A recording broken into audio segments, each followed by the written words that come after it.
Programa Cidadania Legal, um programa da comunidade. A apresentação Roberto Moraes.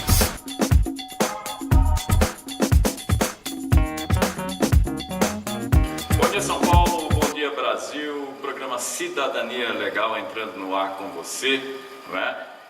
Pela TV Mister, pela rádio Mister Web, trazendo mais uma informação para você estar cada vez mais inteirado do conhecimento, não é? Para você estar participativo de tudo que rola em torno do dia a dia, na nossa vida. E nós estamos aqui mais uma vez trazendo aqui mais um ilustre convidado da comunidade, aqui para bater um papo sobre o tema Congresso do Povo Brasileiro. O que é o Congresso do Povo Brasileiro? Não é? Eu não sei, você sabe? Então nós vamos saber aqui juntos, não é? E o Antônio vai esclarecer para a gente conhecer qual que é o objetivo desse Congresso, o que esse Congresso vai refletir no nosso dia a dia, na nossa vida, não é? Muito bom dia, Antônio, tudo bem com você? Bom dia, Roberto, agradecer a você e a Rádio Mister por esse espaço aqui para a gente fazer o nosso Congresso. Muito bem, o Antônio ele representa a FACESP, que é a Federação das Associações Comunitárias do Estado de São Paulo, né? Antônio, o que é o Congresso do Povo Brasileiro? Quem está organizando e qual o seu objetivo? Então, Roberto, o Congresso ele foi uma iniciativa da Frente Brasil Popular, né, que é um conjunto de entidades nacionais que definiu no ano passado que seria importante, né, diante da crise que o país passa, a gente falar mais amplamente, né, para as pessoas que não estão organizadas, né? Então nós decidimos que nós procuraríamos reunir com as pessoas nos locais onde elas estão, ou seja, nos bairros, nas escolas, nos centros comunitários, associação de moradores, igrejas, né, para debater a realidade do país e as saídas para a crise que nós estamos vivendo. E quem organiza o Congresso do Povo, né, tem, claro, um suporte de entidades já consolidadas, mas também conta com inúmeras entidades menores, pequenas, locais de bairro, né, comunidades que se reúnem em torno de algumas questões do dia a dia, e a partir disso a gente conseguir dialogar e conjuntamente, né, com a participação das pessoas, buscar essas saídas para a crise que a gente vive, ao mesmo tempo usar isso de forma pedagógica para conscientizar as pessoas e politizá-las a respeito do que nós estamos vivendo e buscando uma saída, né, mas dessa vez diferente, que acho que da outra vez não aconteceu, ouvindo a própria população. Antônio, você acha que a população, a gente percebe assim, que ela está muito distante da política, não é? Principalmente a população menos favorecida, que não tem essa questão da política inserida no seu contexto, por ela não entender o que é política, né? O objetivo do Congresso é de também estar esclarecendo a importância dessas pessoas que estão fora desse processo, né, de entender a importância da política na vida delas? Não, sem dúvida, esse é talvez o objetivo principal, né? O Congresso ele não acaba no evento Congresso, né? Porque vai ter o Congresso Municipal, no caso aqui de São Paulo, que é muito grande, vai ter os congressos regionais, aqui na Zona Sul nós vamos ter um congresso, vai ter o Congresso Municipal, Estadual e até o Nacional, né? Então são várias etapas.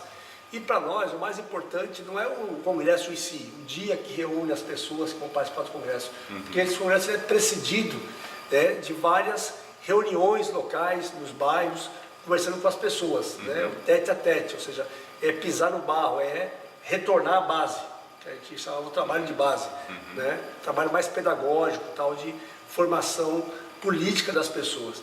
Então, o objetivo central do Congresso é esse. Nós temos hoje uma população muito manipulada pela grande mídia, né? Então, a noção de política que as pessoas têm é a noção do Jornal Nacional, né? Ou no máximo uma Folha de São Paulo, uma revista Veja, que na verdade, se você juntar tudo, é uma mesma opinião, né? Uma opinião que é de uma certa parcela da sociedade e uma opinião, na nossa opinião, muito tendenciosa, né? Então, essa é a noção de política que as pessoas têm e nós queremos dar uma outra versão dos fatos sobre o que está acontecendo no nosso país.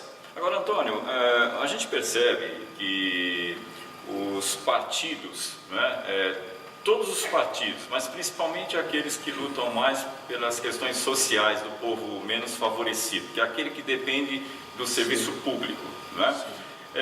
Quando está no poder, esquece da comunidade, não traz essas informações para a comunidade, a gente não percebe na comunidade os partidos inseridos daquilo que a gente percebe hoje. Por exemplo, nós tivemos aí esse movimento todo da retirada da Dilma, né, do impeachment da Dilma, e nós não vimos na nossa periferia um vereador, um deputado fazendo movimento para as pessoas que está longe desse contexto da política, tivesse essas informações diretas. Eu vejo que os vereadores, deputados ligados aos partidos, principalmente de esquerda, não tiveram a preocupação de fazer a defesa do governo Dilma, do governo Lula, diretamente na comunidade. Por que essas coisas acontecem? Por que só no momento eleitoral a gente percebe que a comunidade é procurada? E se esquece daqueles momentos de 4 anos de gestão que a comunidade deve ser procurada constantemente para ter informação do que está acontecendo, uma prestação de contas, coisa desse tipo, e a gente não viu isso acontecer. Como é que você pode explicar uma coisa dessa nesse sentido? Isso, a impressão que eu tenho, né, que talvez a frente também tenha, é de que os canais de diálogo entre os partidos de esquerda e a população em geral, acho que eles estão muito, talvez, ultrapassados, né? Ou algumas formas também de comunicação, que é muito válida, né? Hoje você tem toda a tecnologia que permite a você se comunicar com muita gente ao mesmo tempo, mas tem formas que, embora antigas, né, ainda funcionam muito, né? Todo vereador ele tem eleito por uma certa base, né? Um deputado, né? Eu digo senador, que tem um voto mais expansivo, mas ele tem um apoio, né? Ele parte de algum lugar, né? E a impressão que a gente tem é que essa conexão só se dá no período eleitoral e que durante o processo do mandato, né, de um governo, né, isso é pouco acionado. Então talvez isso explique a forma como que as elites brasileiras conseguiram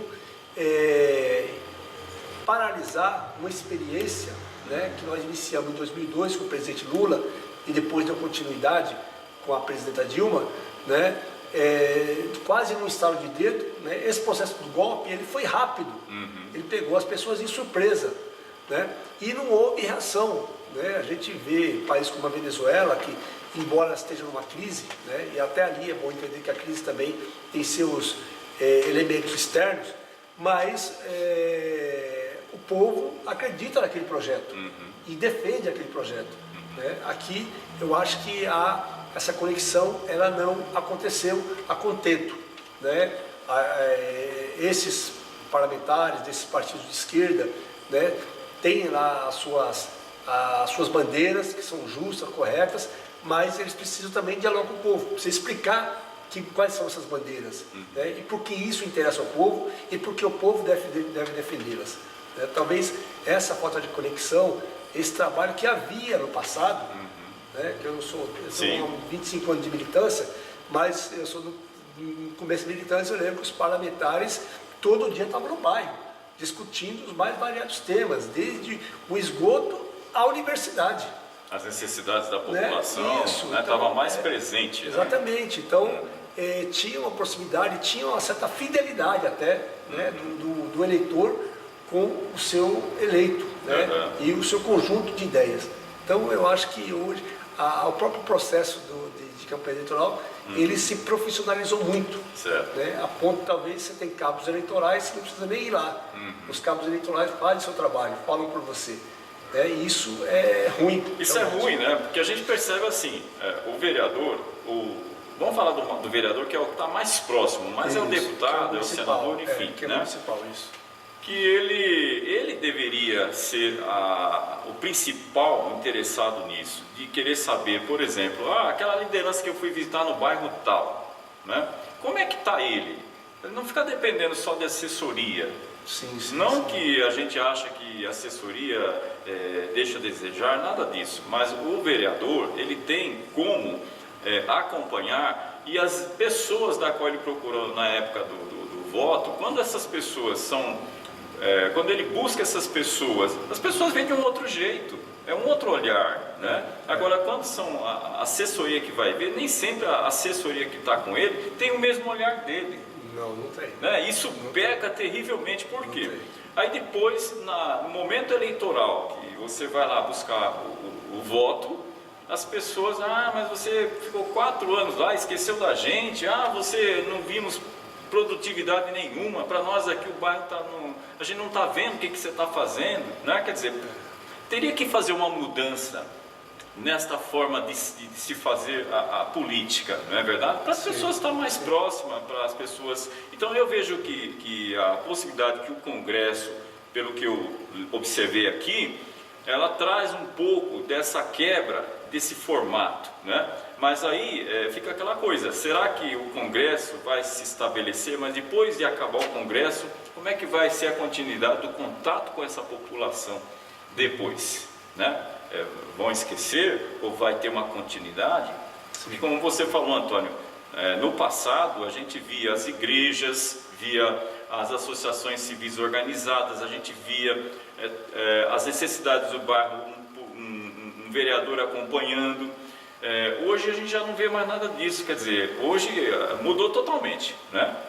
Então, nisso que eu acho que o Congresso também tem que avaliar, e as pessoas que forem fazer parte dele, principalmente as pessoas, não sejam só as pessoas mais assim, no caso, professores ou pessoas ligadas a um nível um pouco mais elevado, mas essa população que trabalha, que ganha salário mínimo, que está distante da política, essas pessoas é que a gente precisa buscar. Exatamente. Não é isso? Então a gente vê que essa falta toda, no final, você vai acabar precisando dessas pessoas, e na hora que você mais precisa dessas pessoas, você não vai poder contar com elas. E aí? Então, é um grande problema. A nossa ideia é um pouco recuperar esse laço que foi rompido, né? Que lá atrás houve, né? Através da igreja, das comunidades eclesiásticas de base, né? Dos movimentos populares, comunitários, né? A luta contra a carestia, né? Os clubes de mães que houveram no passado. Eu converso muito com essas lideranças antigas e elas falam, então elas tinham uma relação orgânica com o povo. Tinha uma formação política aí. Tinha também, da forma deles, do jeito deles, né? Mas as pessoas tinham esclarecimento, as pessoas sabiam quem estava do seu lado, quem estava contra ele, né? E hoje, realmente, esse vínculo, de certa forma, foi quebrado, né? Eu acho que precisa resgatar essa memória, né? de relação das pessoas com a política. Porque, o que há hoje também, Alberto, o problema é que não havia no tempo uma marginalização da política. Né? E, na verdade, isso, os meios de comunicação ajudam muito nesse processo. Que a corrupção na política, a gente sabe que existe, como há em todos os setores da sociedade. Se você for para o meio empresarial, você vai achar empresários corruptos, você vai achar nas religiões pessoas que fazem coisa errada, você vai achar no esporte, no meio artístico, né? É um problema da sociedade, né? Mas a política ainda é a forma, né? Até porque não existe outra, se tiver que alguém me apresente, mas não existe outra forma das pessoas politicamente resolver os seus problemas, né? Suas questões sociais, econômicas, né? De direitos, que não seja através da política. Não tem, aliás, não só aqui, mas em qualquer lugar do mundo, a política é a forma como você resolve os conflitos dentro da sociedade, né? E que você aprende, inclusive, a defender os seus direitos. Então, as pessoas que dizem eu odeio política, essa pessoa jamais vai conseguir defender os seus direitos, porque ela não vai ter meios para isso, né? Então nós acreditamos que se a gente conseguir fazer isso que nós estamos imaginando, né? Que na verdade nós estamos sofrendo muito com esse impacto da prisão do presidente Lula, e isso inclusive atrapalhou as etapas dos nossos congressos, né? Porque a gente vai fazer muita luta, né, contra essa arbitrariedade que estão fazendo contra o presidente Lula. E nosso congresso deveria começar a encerrar esse ano, então esse ano nós só teremos etapa municipal e estadual, né? A nacional será no ano que vem, mas nós estamos preocupados, né, não no prazo, no data desse congresso, mas naquilo que nós vamos poder reunir ao longo dele, né, nessa discussão que nós vamos poder fazer. Né? Nós não somos muitos assim, são pessoas de entidades, de movimentos, né, que quer envolver pessoas, digamos, menos politizadas, né? Pessoas que nós queremos ajudar na compreensão do que está acontecendo hoje no país, né? E aí, claro, o professor pode participar, o médico pode participar, todo o segmento da advogado, sociedade. mas nós também queremos que a empregada doméstica possa participar, que o motorista de ônibus possa participar, que o taxista, né? Então nós temos que envolver o povo, porque esse que hoje é tão vítima dessa concentração de mídia, e esse pessoal que é afetado por ideias que na verdade jogam contra ele próprio. Pois é, e a gente vê que a direita, né, aqueles que defendem a elite, se capitalizaram desse vácuo que aconteceu. Demais. Né? Quer dizer, os partidos de esquerda, que estavam mais lá defendendo a questão do povão, acabou deixando as suas bases, né, e foi mais para o poder, né, desenvolveu mais o lado do poder e acabou esquecendo de estar regando as plantinhas lá. Sim, né? sim. E aí nós tivemos aí, por exemplo, o governo popular que avançou nas conquistas sociais, né? E levou o povo ao consumo. Quer dizer, estava todo mundo no governo Lula muito bem, no sentido de que houve avanços que nunca se conseguiu em 500 anos de Brasil. Isso é verdade. Né? Isso é notório, isso não é falar com emoção, é falar com razão, é ver números. Né? Se você pegar os governos de 500 anos e você analisar em números o quanto que a população menos favorecida teve de êxito, né? Foram muitos, e hoje a gente observa justamente no momento de hoje, quando a Dilma, né, colocaram impeachment da Dilma, tudo mais, derrubou a Dilma, e hoje nós estamos vivendo um país numa crise total, né, sem precedentes. E o que acontece? E a gente percebeu, quer dizer, o que nós percebemos aí, não sei se foi erro ou o que aconteceu, mas a gente viu a população menos favorecida ter ganhos, mas o governo esqueceu de conscientizar. Exatamente. Né? Quer dizer, deu Minha Casa Minha Vida, deu não, ofereceu o plano Minha Casa Minha Vida, quer dizer, o jovem ir para a faculdade e tudo mais. E essas pessoas não tinham noção da importância do que elas estavam ali conquistando, né, de consciência política, para ela defender aquilo que ela estava conquistando. Exato. Eu tive casos, por exemplo, numa faculdade, que eu tinha uma colega de faculdade que estava no ProUni e falando mal do Lula, cara. Eu fiquei, caramba, eu que estou pagando faculdade, você que tem um ganho, eu não tenho a bolsa que você tem, que é o ProUni, né? E você falando mal do Lula, e eu fazendo campanha pro Lula, entendeu? Eu não estou entendendo. Você sabe a origem disso? Não sei, mas aquele cara, quer dizer, e para você convencer? Muito difícil, Antônio, né? Então a gente vê o quanto as pessoas são assim, totalmente despolitizadas, né? E é isso que a gente viu, quer dizer, saiu a Dilma, teve todo aquele movimento, mas nós não vimos esse povão na rua defendendo isso tudo. Olha só o que faltou. E agora? Agora a gente assiste tudo isso que acabou prejudicando a população brasileira menos favorecida, porque quer queira ou não, os mais pobres. Os mais pobres estão sendo afetados, não é verdade? E os partidos agora de esquerda vão ter que fazer esse trabalho de novo, de buscar todo esse povo que ele acabou perdendo, né? Então eu vejo que o Congresso, na verdade, os objetivos, quando você coloca os objetivos deles, é justamente alcançar essa população. Mas a minha preocupação e o depois, Antônio? Como é que fica? Então, Roberto, a gente acha que no processo do Congresso, nesses diálogos, nós também é um processo de semeadura. Sim. Nós estamos semeando, né? E nós achamos que ao longo desse processo nós vamos fazer um processo pedagógico de educação política dessas pessoas, né?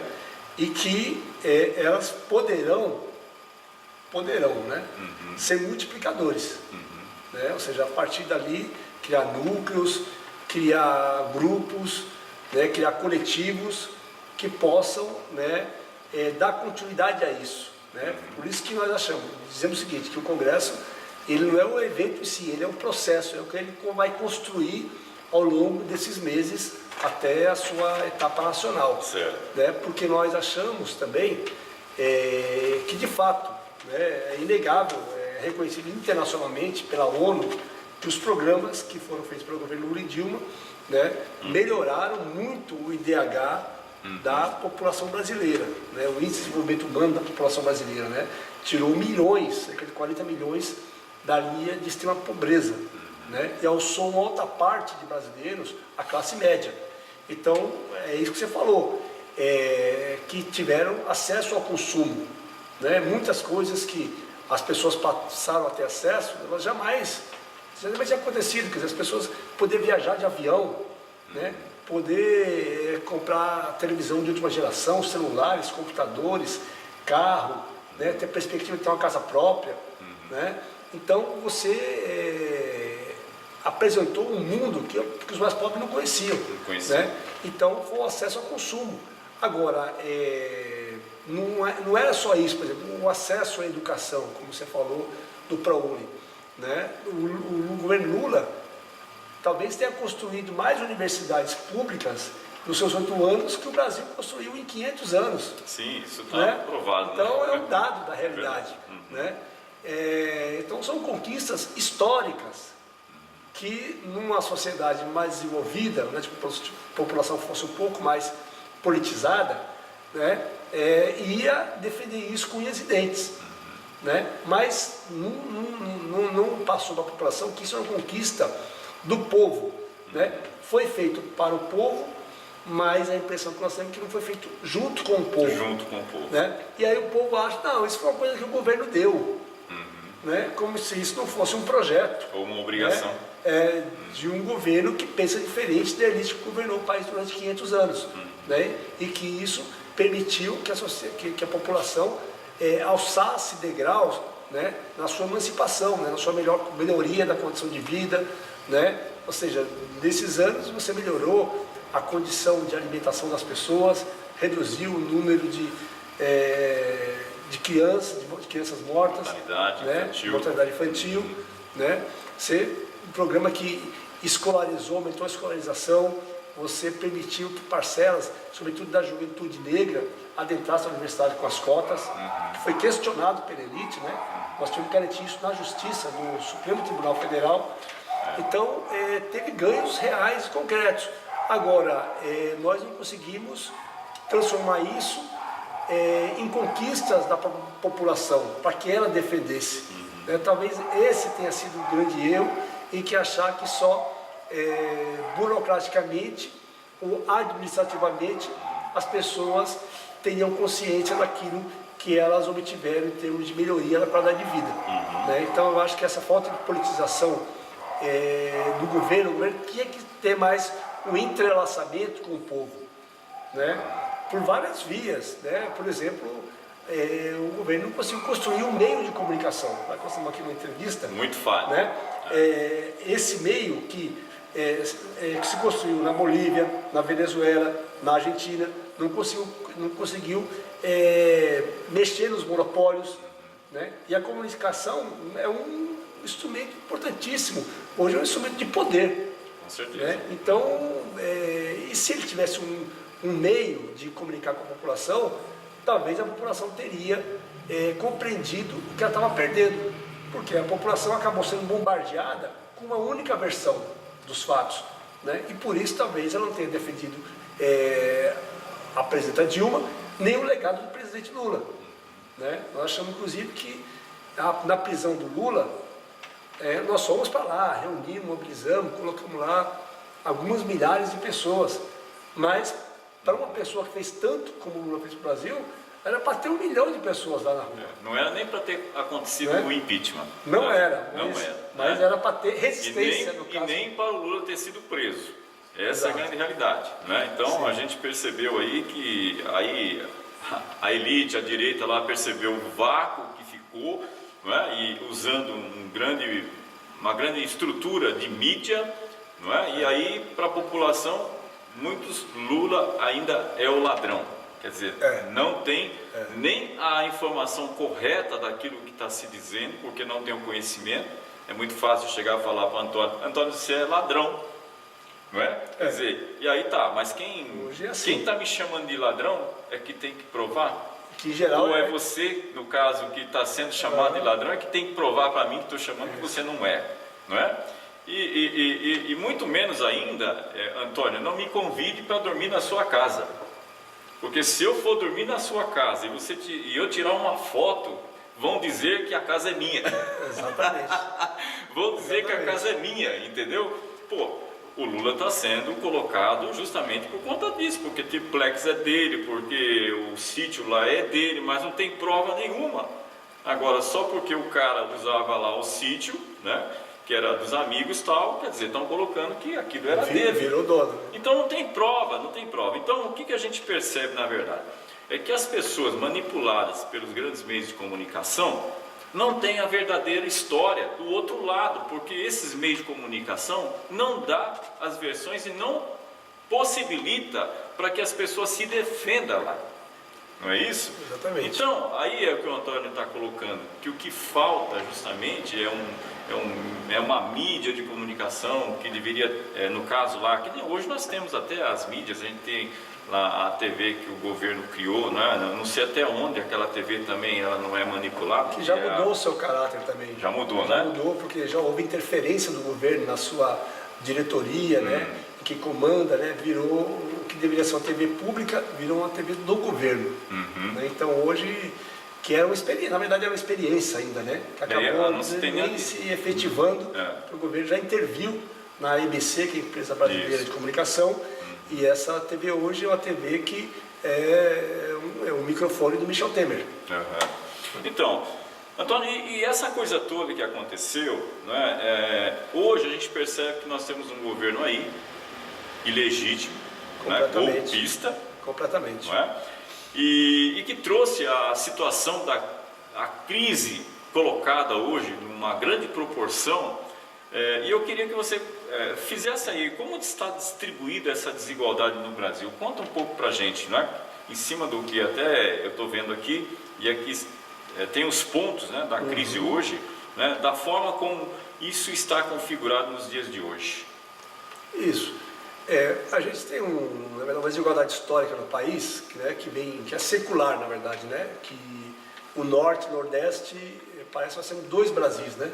O Norte e o Nordeste é um Brasil e o Sul e o Sudeste é outro, né? Então as elites se implantaram nessas regiões mais, digamos, ricas e férteis do país e trabalham só para esse desenvolvimento, né?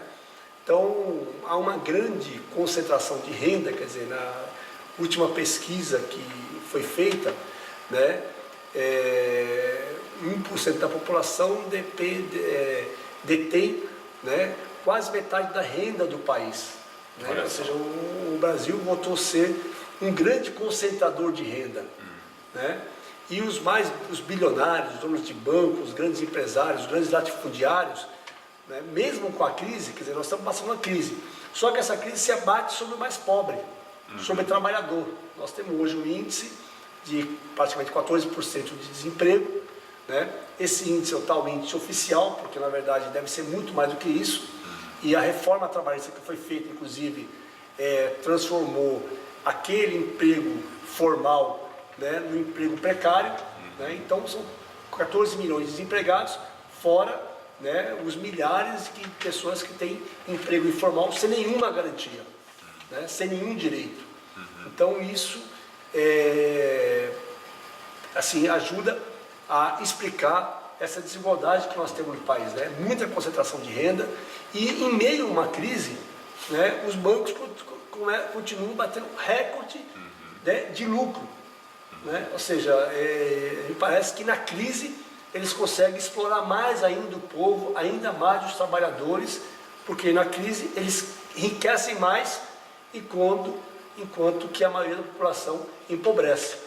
Né? Então essa é uma desigualdade, claro, que tem elementos históricos da própria escravidão do Brasil, que durou praticamente 4 séculos, né? Recentemente, no século XIX, que nós conseguimos acabar com a escravidão. O Brasil foi o último país, né, das Américas a encerrar com a escravidão. Né? Então, nós temos vários, digamos, elementos que explicam essa desigualdade. E, na minha opinião, nós temos uma elite muito mesquinha, porque eu acho que se a gente tivesse a elite brasileira, ela não sabe sequer ser elite, porque se ela realmente quisesse crescer, ela entenderia que nós tínhamos que ter um povo com mais educação, com mais saúde, com mais capacidade de produzir, né, com mais qualificação profissional, porque isso enriquece um país. Enriquece né? o país. E a gente vê, na Europa também tem elite, mas na Europa não tem a desigualdade que nós temos no Brasil, né? Porque os caras sabem muito bem lá que se o povo tiver um povo com informação, com boa educação, com acesso à cultura, né, esse vai ser um povo que vai produzir mais. Né? Então, de certa forma, essa elite também se beneficiaria, mas a nossa elite brasileira ela é extremamente mesquinha, né? Porque ela pensa no seu próprio umbigo e não está nem aí com o país. O país está caminhando para um abismo, para um buraco, né? Uma situação, e essa greve dos caminhoneiros mostrou muito bem isso, né? Mostrou muito bem isso, que nós temos à beira de um caos, né? E que esses caras não têm condição de resolver, né? E que certamente o problema ficará para quem foi eleito agora em outubro. Muito bem. É o programa Cidadania Legal com você, né, trazendo o Antônio aqui para trazer essa gama de informações aí para você, né? E olha o que o Antônio está dizendo aqui. Qual era a diferença do governo popular, né, na administração Lula e Dilma, e qual é a diferença que nós estamos assistindo hoje num governo, né, que está lá, que rompeu o governo popular, né, tomou a golpe, não é, o Estado democrático brasileiro. Sim. E que tinha uma visão de melhoria das condições sociais da população, principalmente a menos favorecida. Nós vamos a um breve apoio cultural e já já a gente volta com muito mais para você. Não saia daí. A diferença está na sintonia. Rádio Mister. Rádio Mister. Rádio Mister. Voltamos a apresentar programa Cidadania Legal com Roberto Moraes. De volta com o programa Cidadania Legal aqui, não é, com a presença do Antônio que é representante da FACESP, a Federação das Associações Comunitárias do Estado de São Paulo, batendo um papo conosco aqui, fazendo aí uma análise de todo o processo hoje de governo, né? O que foi o governo Lula-Dilma, o que está sendo o atual governo Temer, e com relação a tudo isso, o que tem a ver o Congresso do povo brasileiro nessa história toda. Então isso tudo, a gente agora vai entrar nessa questão de como é o Congresso do povo brasileiro, como que está essa organização, como que vai ser o desenvolvimento dessas atividades e, inclusive, nas comunidades aqui da nossa periferia. Antônio, fala um pouco para a gente dessa organização do Congresso, enfim. Sim. Então, nós já começamos a fazer algumas reuniões. Nós temos hoje pessoas, né, ligadas a algumas entidades, fazendo reuniões aqui na Zona Sul, na região do Jardim Miriam, Cidade de Mar, Grajaú, Parelheiros, Capital do Socorro, aqui região de Boimirim, Santo Amaro, Campo Limpo e Parelheiros. Esse é um pouco o eixo, né, das regiões que eu estou acompanhando. A nível de estado, isso. Como é que está isso? A nível de Brasil? Isso. Aqui no estado, a gente tem mais de 70 cidades onde o Congresso está sendo construído. Certo. Né? Claro que cada cidade, tem cidade muito pequena que você faz o Congresso né, numa única etapa, né, reúne num certo local e convida todo mundo daquela cidade que queira participar do Congresso e fazer a etapa municipal. Como nós estamos numa metrópole, como é o caso de São Paulo, a gente precisa, digamos, dividir mais as regiões para você atingir mais população, né? Então, necessariamente, nós temos que fazer, não adianta eu querer fazer uma reunião lá no centro, aqui em Santo Amaro, que é o centro aqui da Zona Sul, e que todo mundo vá para lá. Então, eu tenho que pisar lá no Grajaú, fazer no Grajaú, tenho que ir lá na Cidade Ademar, no Jardim Miriam, vim aqui no Jardim Ângela. Nós, inclusive, tivemos já umas 2 reuniões aqui na Paróquia Santos Mártires, né? Inclusive com a presença de uma liderança importante aqui da igreja, que é o Padre Jaime, né? Fizemos também já em Campo Limpo, fizemos já em Santo Amaro, fizemos em Piraporinha, né? Então, nossa ideia é ampliar esses lugares. Já está acontecendo. Já está acontecendo. Nós já estamos no processo do Congresso. Certo. Né? E o Congresso, ele não tem regras igual a um Congresso formal de entidade ou de sindicato, que tem lá metas, quantidade de delegados. O Congresso, ele é completamente aberto a quem queira participar, não tem critérios. Então, ele é extremamente flexível na participação popular.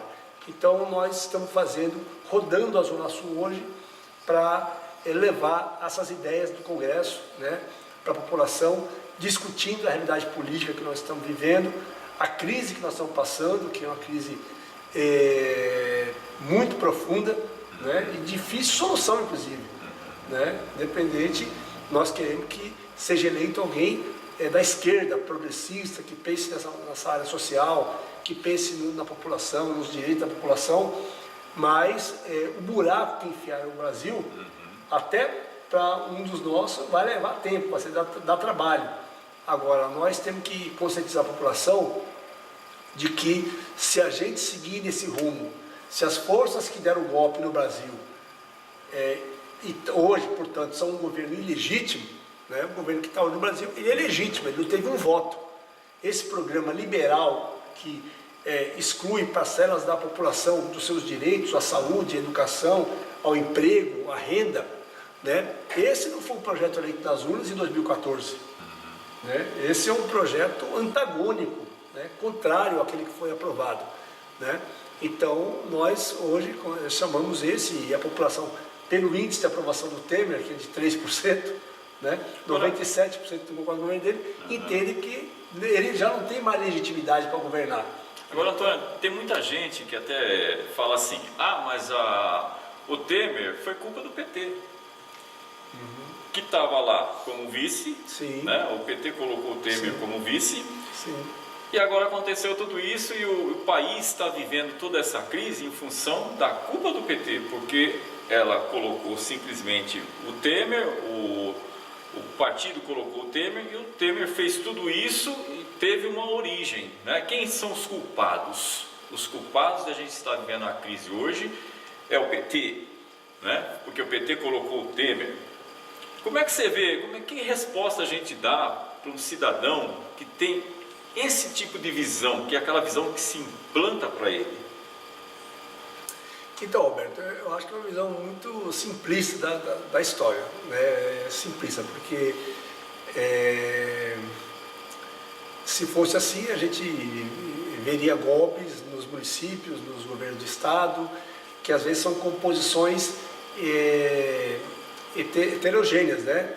Muitas vezes você faz composição de centro-esquerda, né? O presidente, o governador é um cara de esquerda e o seu vice é uma pessoa de centro, né? Então, na minha opinião, o problema não foi a questão do vice, né? E a culpa não está no Lula de propor, na Dilma que escolheu, quer dizer, a aliança foi com partidos, né? O PMDB participou do governo Lula, né? E o Lula conseguiu governar bem, fez 2 excelentes governos. O Lula saiu com 87% de aprovação popular, com participação do PMDB no governo, né? É claro que a gente não faz aqui a comparação da habilidade que o Lula tinha e da Dilma, né? Embora tivesse muito boa vontade, não tinha a carga, o acúmulo político, né, de uma liderança construída ao longo da história, né? O Lula foi construído a partir das guerras da década de 70. Né? Então ele foi uma liderança forjada na luta, né? Com muita experiência em negociações, seja sindicais, governamentais. Né? Então, e ele governou com essas forças. Né? Se nós entrarmos por esse viés, o PT governa a Bahia. Né? O PP aqui, que é um partido de centro-direita, que participou do governo Lula, dirigiu inclusive um ministério importante como Ministério das Cidades, participa do governo da Bahia. E o governo lá tem altos índices de aprovação, e tudo indica que vai ser eleito no primeiro turno. Né? Então não o problema, na minha opinião, não são necessariamente as alianças, né? Mas um governo progressista de esquerda, ele tem que fazer uma opção de ter um núcleo de poder dentro de um governo que pode ser amplo, mas com forças de esquerda. Né? Agora, você pode ter apoio de muita gente, mas você tem que ter um programa que guie aquele governo e que as forças principais sejam de esquerda. Muitas vezes, você acaba tendo que fazer coligações com partidos que não é aquilo que você queria. Tem, exatamente. Porque uma das coisas importantes que a nossa população precisa saber como é que é essa composição, que é assim, gente, se a gente tivesse as pessoas dentro de um processo de consciência política, né? Que é aquilo que a gente está falando aqui. Tem gente que política, nossa, distante de política, não sabe nem o que é política, né? Mas ela vive política no seu dia a dia em casa. Claro. Em todas as suas ações vive política. E o que acontece? É no momento eleitoral, porque as pessoas vão votar em pessoas que são representantes da elite e acaba deixando de votar nas pessoas que estão ao lado dos problemas sociais, as pessoas que estão ali perto de você. Então deixa de eleger essas pessoas para acabar elegendo vereadores, deputados que representam essa elite e que não representam você. Aí o que acontece? De repente entra um governo Lula, que é um governo, foi um candidato popular, né, que veio da massa trabalhadora, mas ele foi eleito e ele teve um congresso de pessoas eleitas por representantes da elite. Foram muito poucos aqueles que saíram da base, né, da periferia, foram pouquíssimos aqueles representantes nossos de fato que estiveram lá. Então nessa hora, o que acontece? Quem manda no poder no país, que tem o poder de tirar, a gente põe, mas quem tira é o Congresso, são os deputados. Exatamente. E aí se você tem a maioria que representa a elite e a minoria que representa a nossa base social menos favorecida, não tem força. E para governar? Aí tem que fazer composição com esse pessoal todo. Porque senão não governa a cidade, não governa o país. Então por isso que a gente assiste hoje essas alianças. E hoje você tem o fruto disso, que é o que o Temer fez. Entendeu? Quer dizer, deu uma rasteira lá na Dilma. Exatamente. Entendeu? E hoje você vê ele lá produzindo o que para a população? Olha o resultado que nós estamos vivendo hoje. Então, não é isso? Eu queria falar disso assim, o seguinte, há uma diferença, né, do que foi o governo Lula e o governo Dilma, né? Principalmente o segundo mandato da presidenta Dilma, aonde por várias questões, né, daquele denuncismo, né, de corrupção no governo Dilma, no governo Lula, mensalão e tal, você foi enfraquecendo esse governo. E nas eleições de 2014, o Congresso saiu um Congresso extremamente conservador, um Congresso da elite, né, representante de latifundiários, grandes fazendeiros, empresários, né, banqueiros, e a participação daqueles parlamentares ligados ao povo, ao sindicato, às associações de moradores, a categorias, né, aos movimentos sociais. E essa bancada ela se reduziu muito.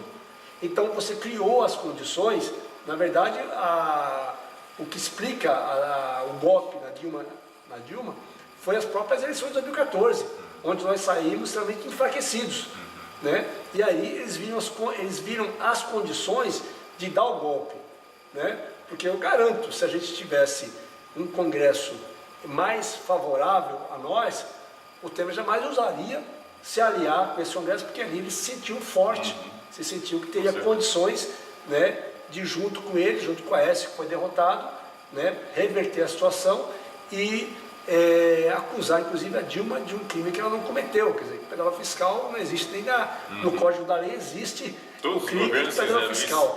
Né? Isso é uma questão administrativa. Você pode até falar que é uma regularidade administrativa.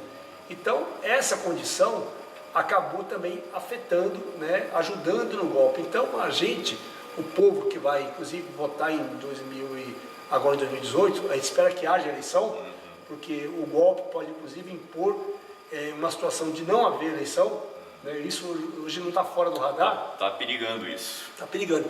Aí precisa ter consciência que se você votar, não basta votar num presidente popular, num governador, num senador que defenda as causas populares.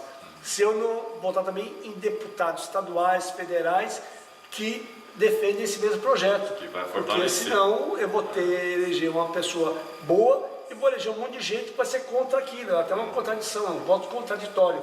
Então nós temos que, de fato, saber escolher, ou seja, discutir mais, né? O Congresso do Povo visa isso, visa dar esse esclarecimento, dar essa mínima formação política, né, e pedagógica às pessoas. E é isso que precisa, porque o que a gente percebe é esse desconhecimento total da maioria da população, né, brasileira, que é aquela que está dentro que é a menos, né, favorecida, que não tem... gente, povo culto, se for dar educação de qualidade para a população menos favorecida, se for dar todas as condições para ela, o pessoal lá de cima não quer gente questionando nada. De jeito nenhum. O pessoal lá de cima não quer que você, como empregado, venha reivindicar direitos. Tanto que você está vendo o exemplo aí da reforma trabalhista.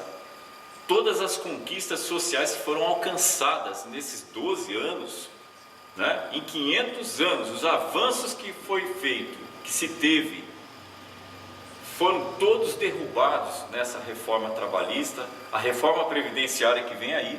Eles não desistiram dela. Não desistiram, está lá, né?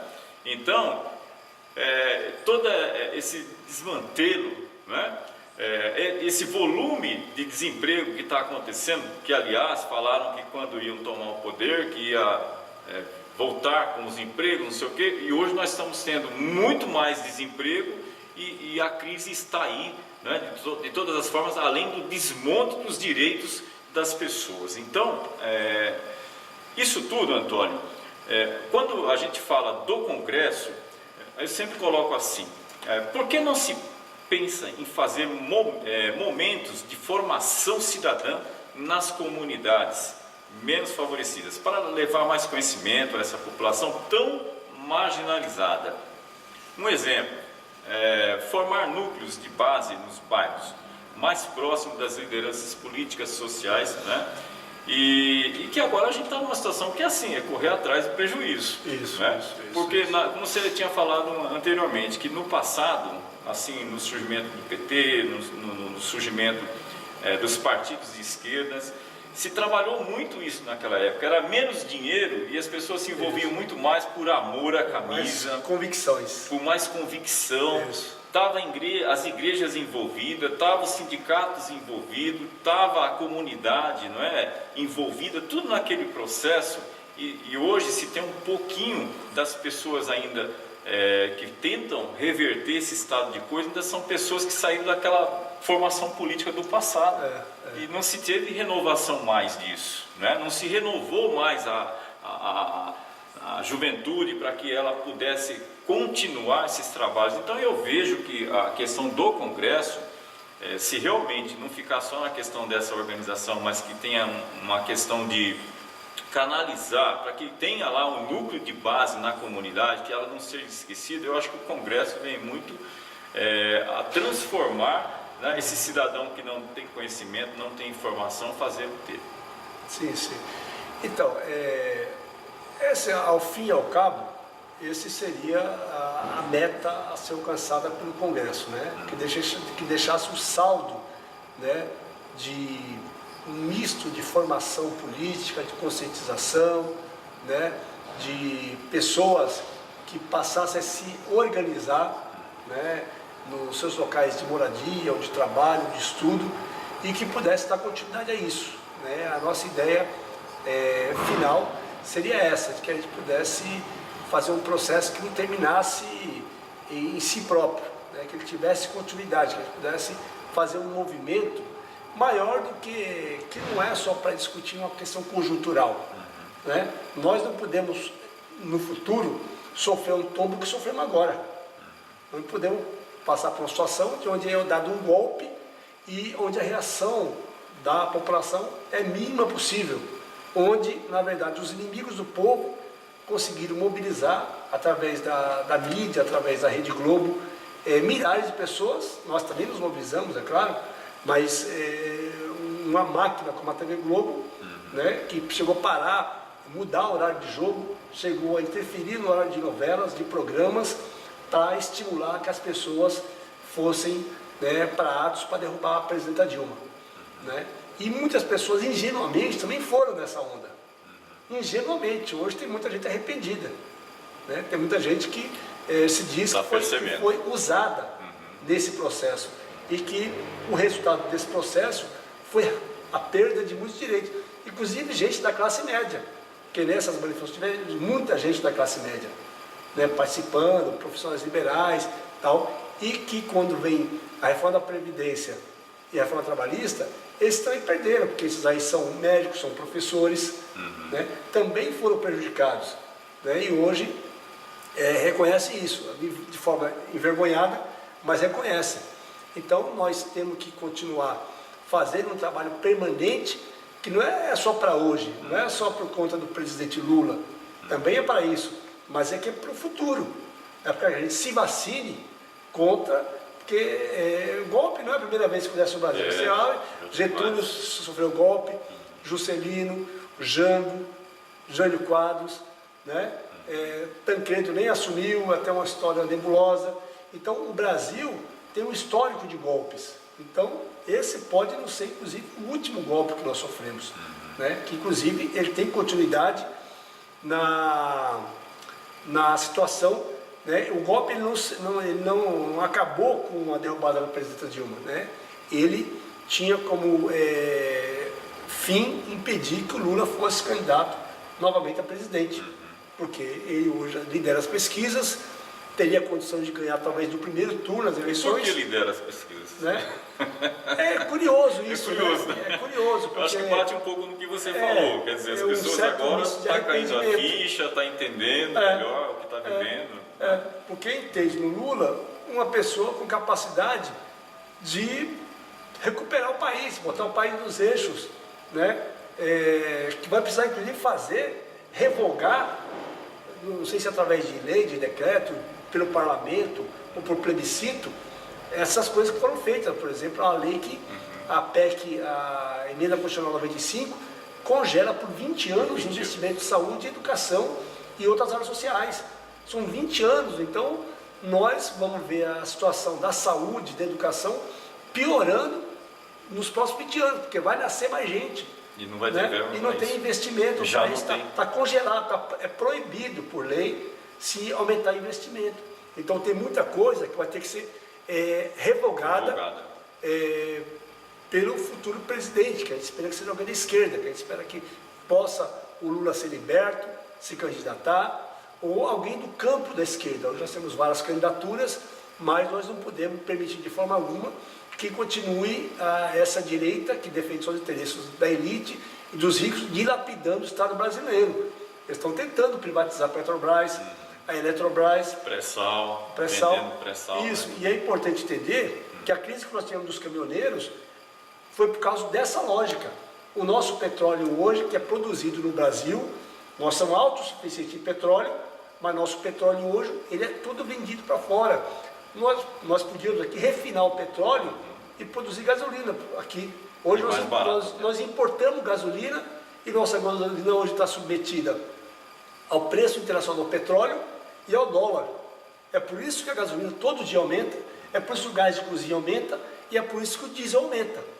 Então essa crise dos caminhoneiros, ela foi só a pontinha do iceberg, porque vai chegar um momento que a população, né, como foi nos anos 80 lá no movimento contra a carestia, né, vai ter que fazer algo parecido, porque daqui a pouco está custando R$150 um botijão de gás, daqui a pouco está custando R$8 um litro de gasolina, né? Então até quando o povo vai suportar, né, esses abusos que estão na esteira das privatizações que querem fazer com as nossas empresas, né? E a Eletrobras é a mesma coisa. Se privatizar a Eletrobras, quem vai definir o custo da nossa energia que a gente usa em casa, né, do nosso ferro, nossa televisão, nossa geladeira, vão ser os investidores que comprarem nossa Eletrobras.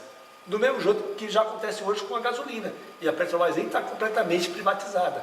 Ela está a caminho de privatizar. A caminho. Né? Já está assim. Isso. Né? Agora imagina depois. Né? Né? Então a tendência é piorar para o povo brasileiro. Né? E isso a gente não pode admitir e por isso o Congresso tem que cumprir esse papel, né, de ser de trazer a contra-informação.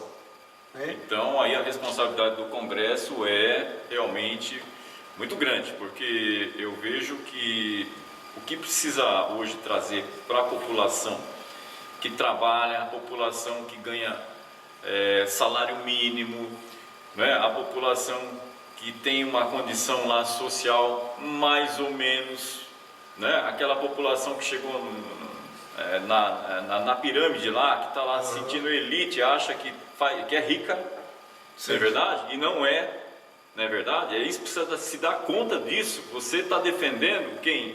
Aqueles 6, olha só, Antônio, você até trouxe aqui, não é? Isso. As 6 famílias mais ricas do Brasil detêm o equivalente ao patrimônio de 50% da população brasileira mais pobre, não é? Aí você vê uma classe média fazendo uma defesa de um governo e dessa elite, quando não tem a consciência de saber que ela está tendo um pensamento totalmente errado, porque ela não vai ser classe média e vai ser rica, ela não vai chegar lá, ela não vai ser parte dessas 6, né? Dessas 6 famílias, a não ser que tenha alguma historinha diferente aí. Né? É mais fácil ela vir para baixo do que para cima. Vir para baixo. O que está acontecendo hoje é justamente isso, né? E a gente vê pessoas que ainda não tiveram essa compreensão. E pessoas do nosso meio, Antônio, que está lá com maior dificuldade. Nosso vizinho, às vezes. Nosso vizinho, que não entendeu isso ainda. Né? Vai entender quando? A partir do momento que o microempresário principalmente, a gente sabe quanto que o microempresário está perdendo horrores com isso. E no momento que você que tem teu comércio lá, sentir lá que as pessoas não estão podendo mais ir fazer compra no seu comércio, é a hora que você vai começar a pensar, por que está acontecendo? Por que eu defendia um outro modelo quando eu via que aquele modelo que eu era feliz e não sabia? Exatamente. Não é verdade? Então, quer dizer, hoje as pessoas que não estão nem aí para a política, as pessoas que ainda que estão dentro de uma situação que ganha lá salário mínimo, enquanto você ganhar salário mínimo tá bom, né? E na hora que você perder o emprego e nem ganhar o salário mínimo, como é que vai ser? Aí nós vamos pensar, o resultado bateu na porta das pessoas que entenderam que não fazem parte de política. E aí você vai ver o que a política fez quando você simplesmente também não se ateve a tomar atenção quanto a isso. Então, essa questão da política, ela faz parte da vida da gente, e se a gente não participa dela, vai ter os caras lá em cima que participam. Vai. E aí nós vamos ficar fora do processo. Isso. E eu digo tá o seguinte, Roberto, tem hoje, na verdade, uma corrente, que circula pela mídia, pelas redes sociais, dizendo que o povo não deveria votar. Vota nulo, porque a política é suja, é uma podridão, não sei o que e tal, né? E na verdade, busque, por exemplo, dentro da classe média alta, se alguém tem coragem de anular o seu voto, né? Eles não anulam porque eles têm representantes, eles sabem que eles têm consciência o política. que é importante está no poder, porque você dirigir os destinos de uma nação, de um país do tamanho do porte do Brasil, com as riquezas que o Brasil tem, né? Isso aqui é uma mina de ouro, né? Então jamais alguém da classe média ou classe média alta votaria nulo, né? Agora eles dizem para o povo votar nulo, porque como o povo é a maioria, o povo tem condição de definir quem vai dirigir o seu país, né? Agora, se esse povo não votar, uma pequena elite vai decidir os rumos do país e vai decidir a nossa vida, né? Então, nós não podemos cair nessa enrolação, nesses que circula muito, a gente tem que desmentir, que as pessoas têm a ilusão de que dizem que se a maioria das pessoas não votarem, a eleição não é válida. Mentira! Se 10% ou 5% votar, a eleição está validada, que são os votos válidos. Todos os 90% que não votar vão ser os votos inválidos, eles não têm papel algum. E essa classe média que hoje se diz arrependida é porque, de fato, a dificuldade bateu na porta e no bolso deles, quando não bateu no próprio emprego. Porque as pesquisas mostram que muita gente que tinha plano privado de saúde, hoje está tendo que recorrer ao SUS. Né? E é justamente essa classe média, que tinha filhos de escolas particulares, hoje tem que recorrer ao SUS. Né? E que antes podia comprar uma casa com subsídio da Caixa Econômica Federal, hoje não tem subsídio. Né? E a pessoa não tem 300 mil para comprar uma casa. Né? Então, vai mexendo na vida das pessoas isso aí, as pessoas, né? As pessoas que iam pelo lado de tudo, né, serviços particulares, tal, deixando o serviço público de lado, estão voltando tudo para o serviço público. E isso por falta, e não é porque querem, não é porque querem, é porque o seu padrão de vida caiu, né? A renda do país caiu, o Brasil perdeu quase 2% de 2016 para 2017. Então, nós estamos com uma situação de menor renda dos trabalhadores, aumento dos preços, né? E um processo de empobrecimento, né? E de volta de uma parcela de brasileiros que saíram daquela linha de pobreza, daquela faixa de miséria, voltando a essa faixa de miséria, e aqueles que subiram um pouquinho para a classe média estão voltando a ser pobre. Né? Então, talvez isso explique os índices que o presidente Lula tem, né, na pesquisa, porque as pessoas começam a cair a ficha do que elas perderam. Né? E, portanto, a gente tem que defender um novo projeto, né? Um novo projeto que possa contemplar as necessidades da população. A diferença está na sintonia.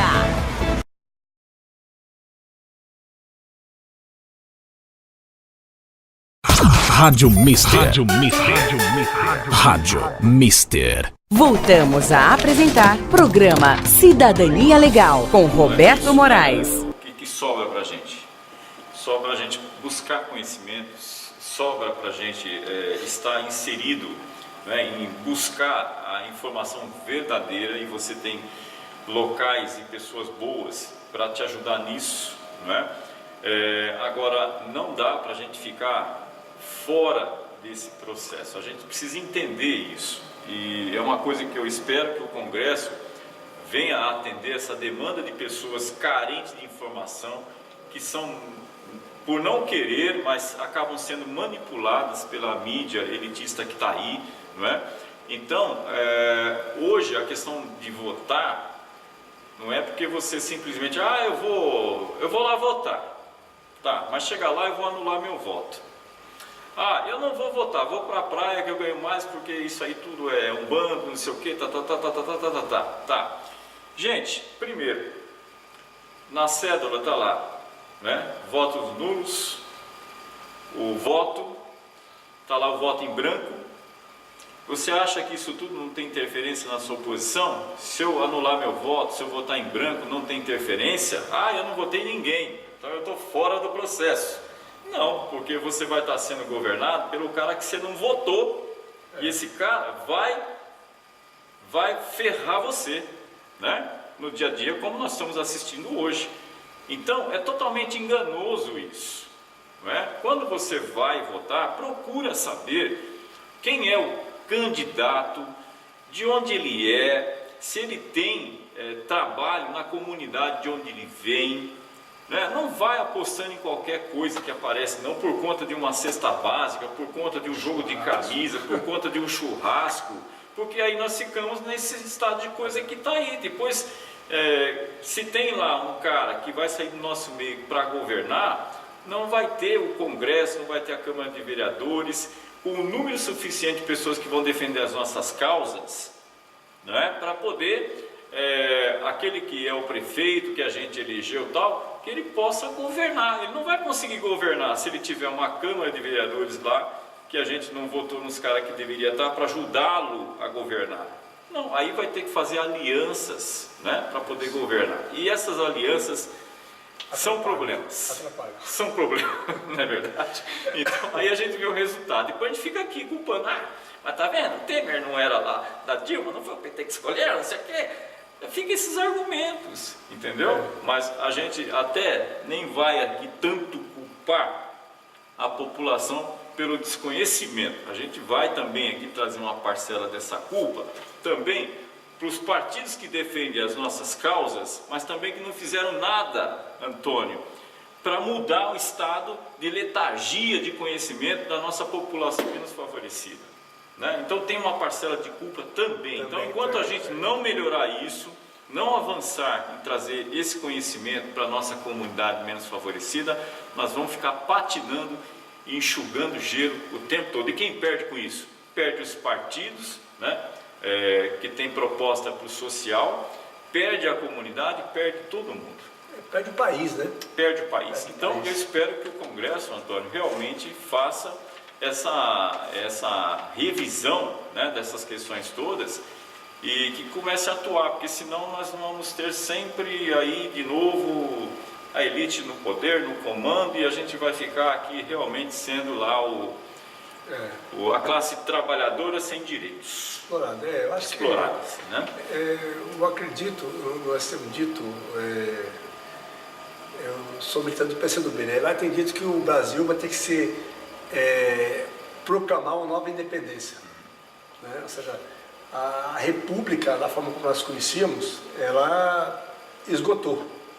Né? Esgotou essas forças, praticamente destruíram o país, né? Destruíram a sua base industrial, estão destruindo a sua tecnologia, estão destruindo as universidades públicas, né? Que são as alavancas que nós temos para desenvolver o país, né? Para gerar crescimento econômico, renda, emprego, né? Trabalho, né? Que com isso você produz mais impostos para o Estado, e com isso você produz mais educação, e mais saúde, mais moradia, mais transporte, né? Nós estamos passando por um processo de retrocesso profundo, né? Que esse governo acabou com todos os programas sociais que nós construímos nos últimos 12 anos, né? Dos mandatos do Dilma, mas ele foi mais lá atrás, porque as leis trabalhistas são da década de 40, do Getúlio Vargas. Né?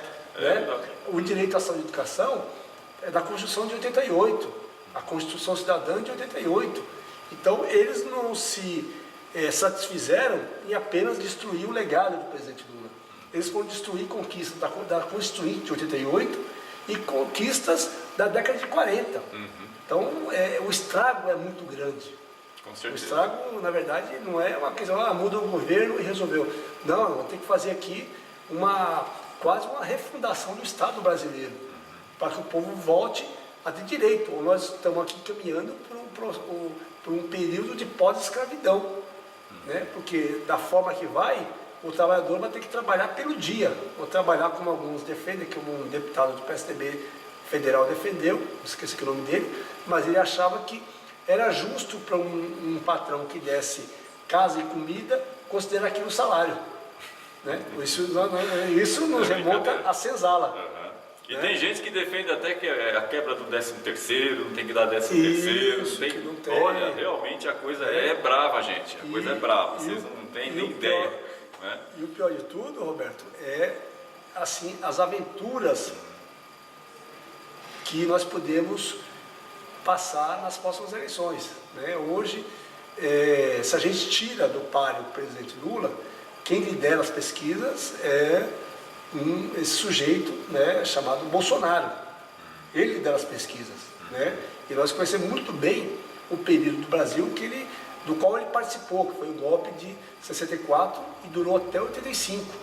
E que o Brasil passou tempos tenebrosos.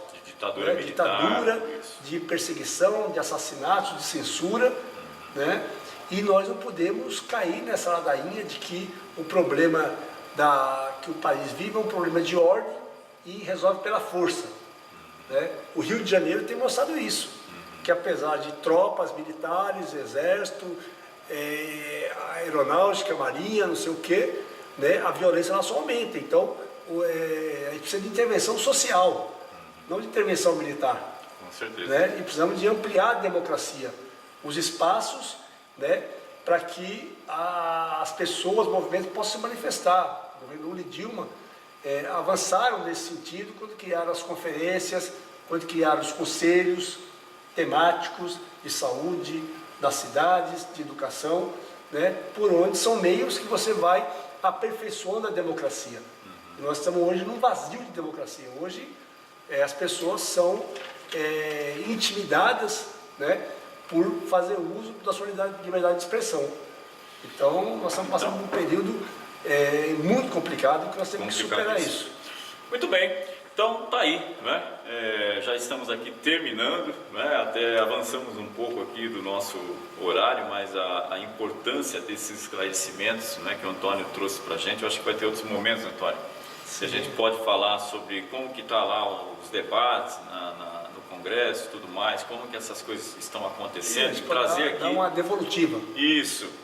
Passar para a população em que situação estão as discussões lá, tudo isso, né? E quando dessa organização nas comunidades e tudo mais, para que as comunidades já comecem a se organizar e a participar desses encontros locais, porque é muito importante você, né, participar das reuniões, saber exatamente o que está acontecendo, e vai dar essa oportunidade da gente adquirir conhecimentos e a gente começar a enxergar. Eu sempre coloco da seguinte forma: as pessoas, quando não sabem ler e escrever, na hora que ela começa a aprender as primeiras letras, palavras, né, a já tomar o ônibus sem dificuldade nenhuma, ela já está vendo um outro mundo, ela está começando a enxergar o mundo verdadeiro, não é? Então a gente sempre vai precisar conhecer o mundo verdadeiro, mas não é esperar ele cair do céu, não. A gente também tem que buscar isso, não é? Senão nós vamos ser sempre vítimas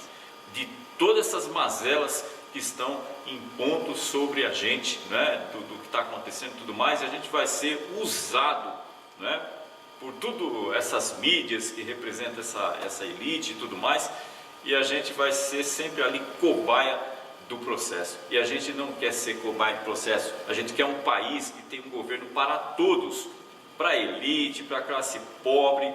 Não precisa ter essa coisa toda da elite querer tudo para ela, a riqueza toda para ela. Não dá para dividir isso, dá para dividir, né? Porque só ela, né? Quer dizer, então é isso. Antônio, eu quero, se você quiser tecer mais algum comentário, né, para a gente já terminar, mas esperar aí que a gente possa ter você aqui de novo para a gente poder trazer essas devolutivas aí. Sim, a gente agradece muito aqui em nome da Frente Brasil Popular, né? Falo pela minha entidade, mas também pela frente, que eu faço parte aqui em São Paulo, né? E a gente espera voltar aqui, né, daqui a alguns meses, até para falar desse processo, de como foi a experiência desse processo ao longo desses meses, né, provavelmente antes da realização do Congresso Nacional, que vai ficar para fevereiro, provavelmente. Certo. Né? Mas até dezembro nós já cumprimos as etapas municipais e a etapa estadual. Né? E junto com as suas etapas regionais e tal, nós vamos ter já digamos, elementos para ver o que nós tivemos de participação, quantas pessoas participaram, quais foram as principais propostas, quais entidades e movimentos principais participaram, se houve participação de juventude, de mulheres, né? Nós vamos ter tudo isso bem tabulado para ver qual foi o alcance do Congresso do Povo, né? E esperamos voltar aqui para então, dar boas notícias de que está caminhando, frutificando essa nossa luta aí, essa nossa caminhada na construção de um Brasil melhor para todos. Tá certo. Então a gente agradece aqui o Antônio, né, a FACESP, por ter também aqui possibilitado a vinda do Antônio para fazer esses esclarecimentos para a gente, E a gente então vai contar aqui mais uma vez com a presença dele para estar dando esse feedback, aí, esse retorno dessas informações para a gente. Gente, ficamos por aqui, não é? E lembrando que toda quarta-feira na Rádio Mister Web você pode sintonizar através do nosso site www.radiomisterweb.com.br, também pela TV Mister Web, através das mídias sociais, no Facebook, no YouTube, no Instagram, e você pode também assistir a nossa programação lá e acompanhar. Fique sempre acompanhando a gente, porque a todo momento nós estamos trazendo aqui uma pessoa para estar batendo um papo com a gente, para estar trazendo esses conhecimentos que a gente tanto precisa, não é? Que a gente precisa para a gente saber como que a gente vai conduzir os nossos próximos passos. Fiquem com Deus, tchau, tchau e até a próxima semana.